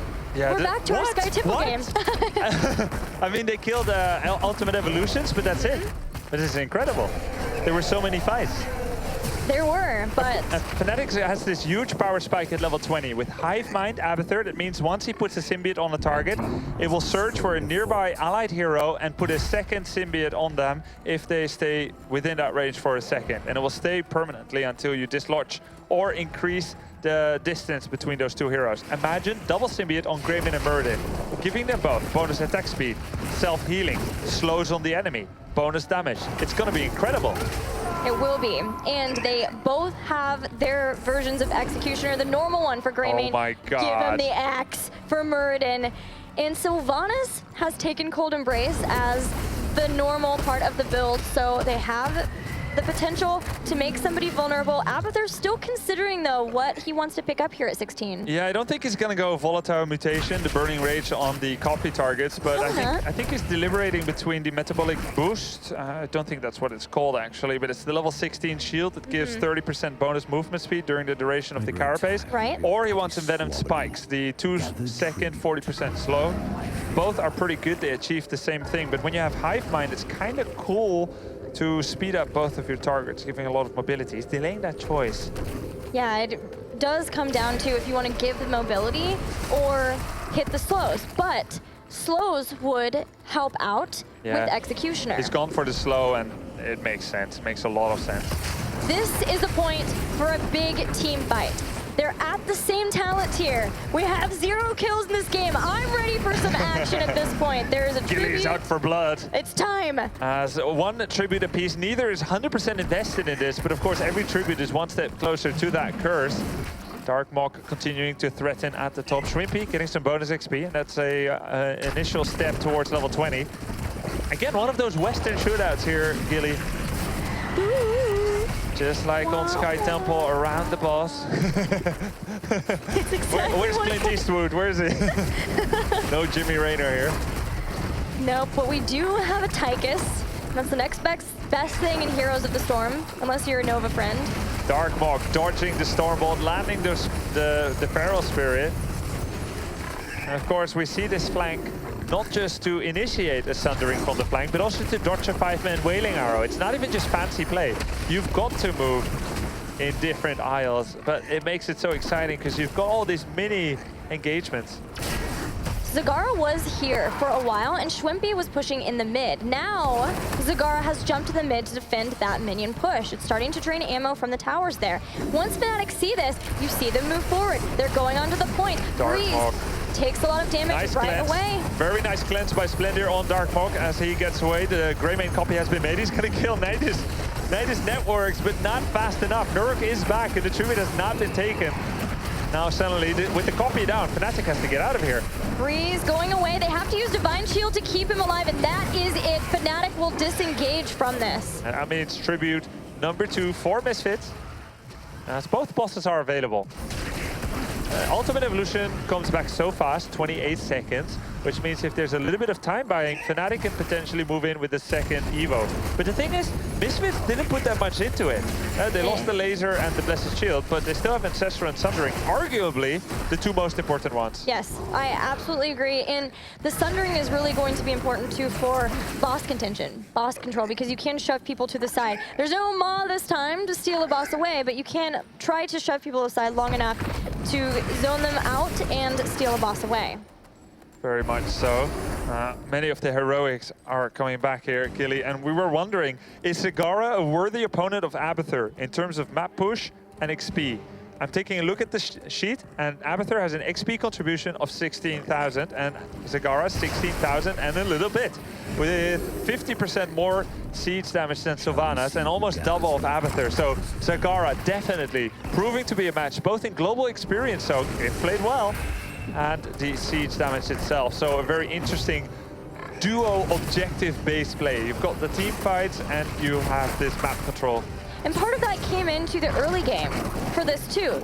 Misfits were able to get an earlier curse. They picked up tributes, and Fnatic, because they were waiting for Abathur to gain his late game strength, Misfits took down all 3 forts. So they've been able to get more aggressive in their pushing, and that not only keeps the lanes pushed in their favor, but it keeps Abathur at bay. Exactly. So in a way, Zagara is a slightly better Abathur, but at level 20, all she gets is Fury of the Storm.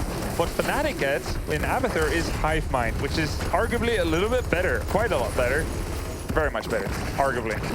Do you see me dancing? Yeah, the this Feral is so Spirit tight. missed, but then they had shield glares. They'd used 2 interrupts to stop one channel, but they still stopped it. Yep. So the posturing continued. It was close, wasn't it? Sylvanas was like 95% of the way through. Wailing Arrow hits 2 people, Rhaegar and Zagara. Will it be enough? Here goes Quagnis, he has Divine Shield. Shwimpy is there with the second Greymane. Sundering hits both of the Greymanes. The clone is gone.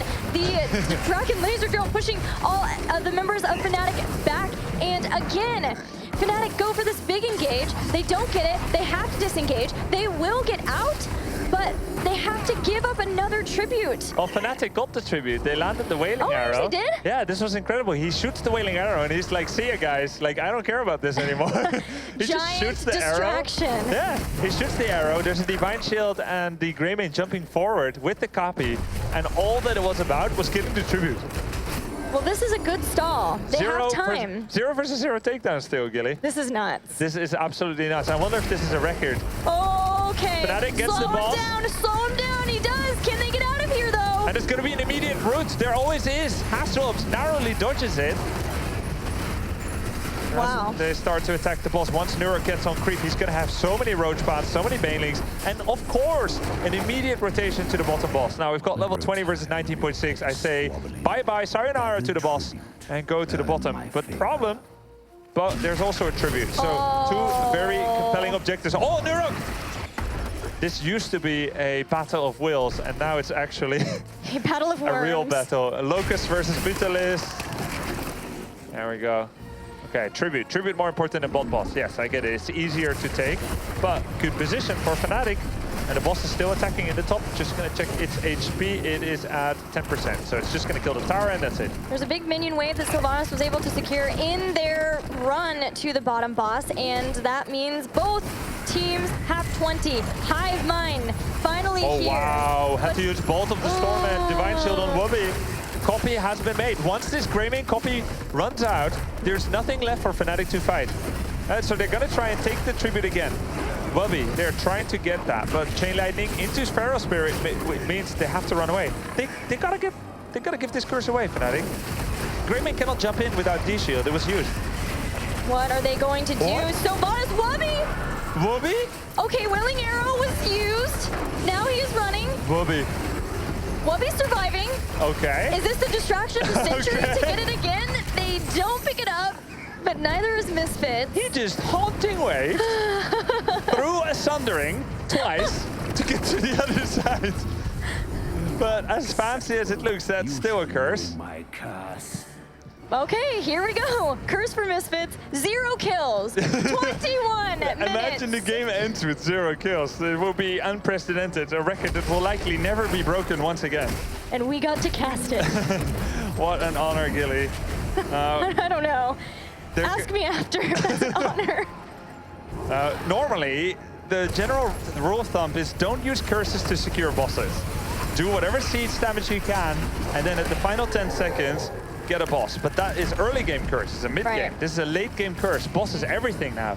And both teams are level 20, so casually pushing into the enemy forts, with your only advantage being slightly more powerful minions, it's not enough. So here we have the boss posturing. They are keeping Fnatic here. They know Yeah. that they're keeping Fnatic here. Abathur can only deal with so much at the base. Look at the base. Every lane is being pushed into Fnatic's base. It is But that's only 5 seconds more, so how much is it really going to do? All keeps are Mid-keep. tickled. But the Bruiser camp is moving My in. curse subsides. Yeah, mid-keep is going to be the one that's a problem. Not bad, not bad. Curse doing a pretty good amount of damage. No But keeps down yet, and no catapults to worry about yet. Yeah. Now Savannah's moving back to defend. That keep has actually sustained a lot of damage. It's about 20% in the middle there, which Savannah is defending. Oh, Blessed Shield engage in the dark. Blessed Shield engage in the dark. Laser on the Quack Nix. And there we go with the copy, which means potential disengage. Maybe a disengage. They take out the drill. They still have Divine Shield this time. And it's, like you said before, a low cooldown once they don't have Ultimate Evolution. They still want to see if this boss was getting taken, at least clear out some creep. And they'll use Schwimpy for that. Also to give a little bit of vision as to where their opponents are. And they're all still hanging out around this bottom box. Now, Gilly, if Zagara, the Misfits style, if it included the upgraded Nidus network, they would have a 52.5 range on Creep Tumor, which means that Zagara could create one in the mid lane and just Nidus there. But because they don't have it, they go for Fury of the Storm, more team fighting capabilities. That means if she doesn't have any creep near the opponent's forts, she can't really do some kind of backdoor of a keep, which really enforces this stalemate, really. Just as we I've seen like this it. Sky Temple? This is even more, too, because it's 0 kills. I still can't believe it. Well, I guess, you know, the XP worth of a kill when you kill 4 evolution copies, that's worth 1 full hero XP, but still says 0 on the score screen. That's what really ever matters in Heroes, isn't it? The score It's way screen. more fun. Yeah, it's way more fun if we keep it at 0-0. Stormbolt, it's Dark Mock.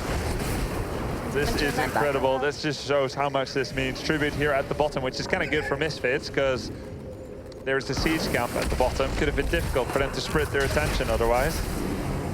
PSA, in case you're just tuning in, the winner of this game gets to go to BlizzCon. Yeah, this is not part of the main tournament, the fall regional #2 at the ESL Gamescom. This is the tiebreaker of 2 teams. Drill to stall. Yeah, it was the only way. Yeah, he's down, though. He's got Relentless Soldier, otherwise he could have used the grenade. Yeah, no grenade range. They've hit Feral Spirit on Breeze. And another fight around a tribute, but this time it's Fnatic who is on curse point. They have had to endure 2 curses for Misfits, have kept all of their keeps alive through 2 curses of Misfits by sheer will and an Abathur. And now they have said, it's time for us to have our own curse. It's time for us to start taking down these structures for Misfits and potentially get some bosses. This looks like a nice whaling arrow. They're all 5 together. You have to watch out for sundering now. That's the big thing at this point for Misfits. Fnatic have to watch out that they don't get thrown out into the walls, get too far forward. Splinter's starting to do the channel. They use Haunting Wave to stall. Very daring moves there by Hasselhoff's overkilling on the Murding. Gets the Stormbolt, but the cleanse comes. Sundering comes out. Wailing Arrow to follow. Divine Shield has hit Quacknix. They're jumping in. Shwimpy way in the back. That's the clone. Meanwhile, they're trying to burn down Blumby, but they don't get it. The clone has finished. They've used Divine Shield. Yeah. As Blumby still has Indestructible, it's still available. That's why he's moving forward here. Doesn't really care about it. Uther, well, yeah, that's a kill, but it's redemption. It's redemption. It's redemption. He'll be back. It's not a real kill, it's redemption. And Abathur has high find, so he's been shielding up Quacknix and Breeze constantly throughout Curse this to fight. Fnatic. Wubby gets the curse. Smexy is back. The first takedown, and it's not a real kill. And now with the curse to Fnatic, they're going to try and do what Misfits did on the previous one, which is capture the boss. But Misfits is right here. And they can defend minion wave pushes, plus the lanes were really pushed.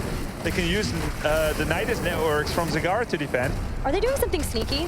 No, of course not. Just stall and camp around the boss again. I think they were stalling and sending Greymane up with the Abathur hat and Uther. But there's a Nidus network there. It's kind of obvious. They can see it. So, trade. You know Greymane isn't here. At worst, you're against 1 or 2 heroes. No threat. No threat. Just ignore them. They have to play this out right. They're still trying to stall this out, but they can see it. What is Fnatic doing here? Yes, they have Ardent Shield, but really not. That was risky as a Heroes of the Storm game, which are very risky because you either win or you lose. For a game that has been 25 minutes of not risky, that was scary. Yeah. Robbie, that was really Careful, scary. you might sustain a real takedown loss. Are they, after all this time, going for a base race? No. Yes. Yes. Hey! Yes, Gilly. What? Yes, Gilly. It's going to be a trade, and Misfits is quicker here. There are Heartstones. It's a full fight at the core. Will it be a disengage? Target going for it. Wailing Arrow hits 2.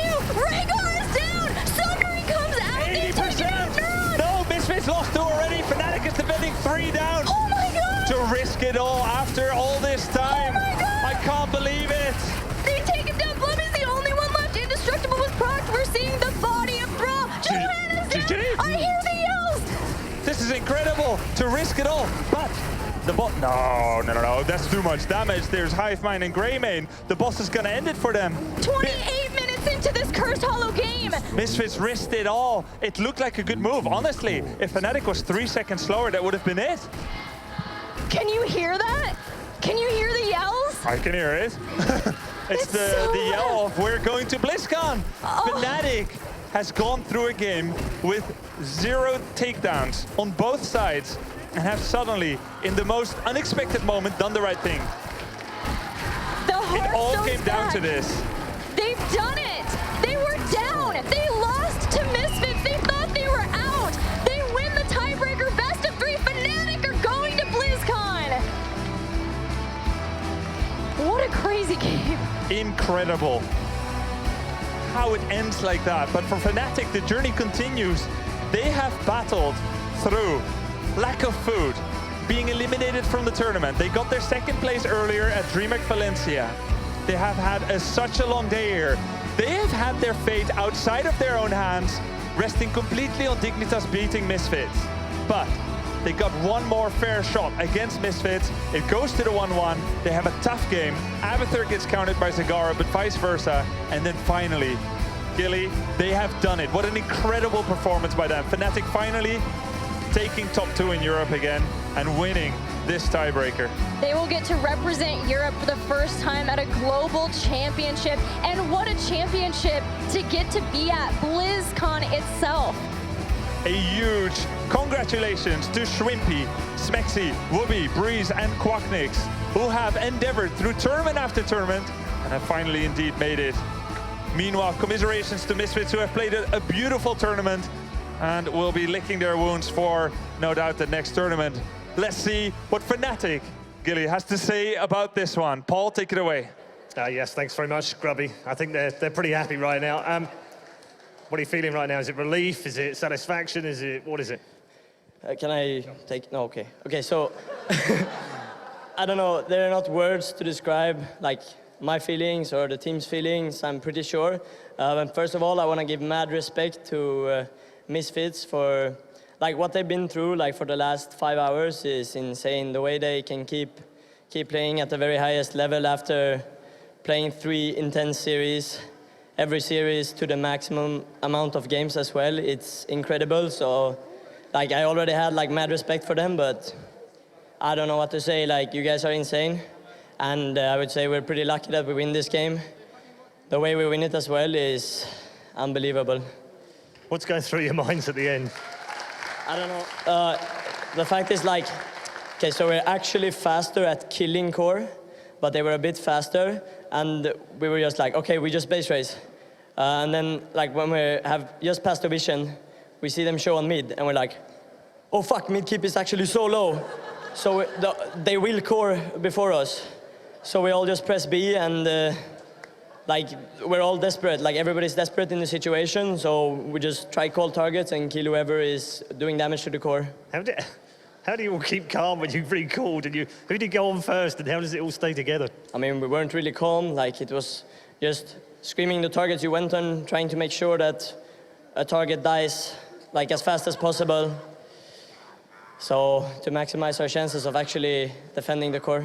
After a long year, must be great to get to BlizzCon, but how do you sum it up for you and your team?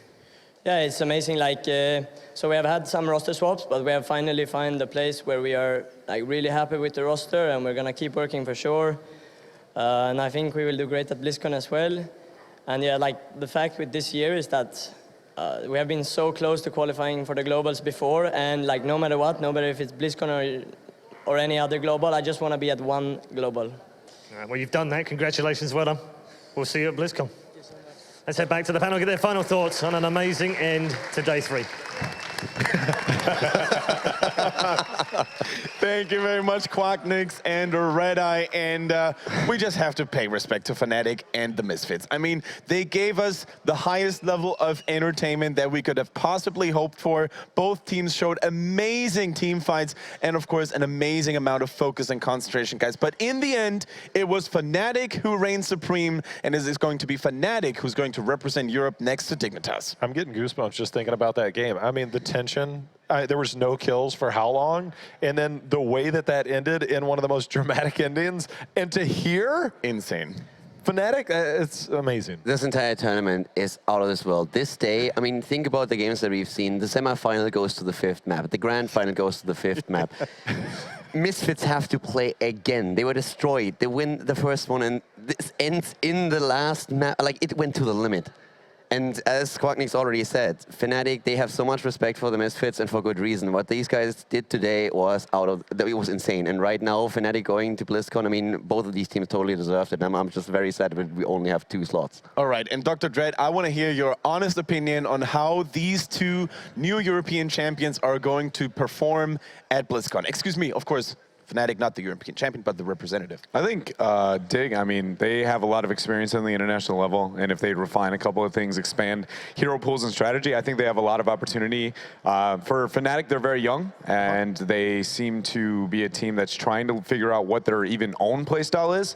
So I can't tell if I think that's an advantage by being able to just clone those who may be better than them, or a disadvantage by not knowing where to start. But I mean, I wish them both the best of luck. I can only say that I think it's very fitting that we end the fall circuit and figure out the last European team to go to BlizzCon on a core decision like that, you know, just Boss wailing away. That about sums up Europe in about one game. That was brilliant. Absolutely. And You mean guys, beautiful.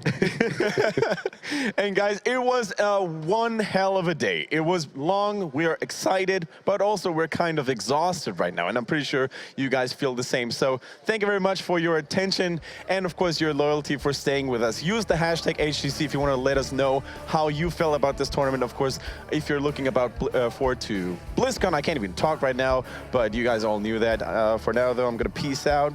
I'm going to enjoy my rest because I am just done with this day. Thank you very much for your attention. See you in the Nexus.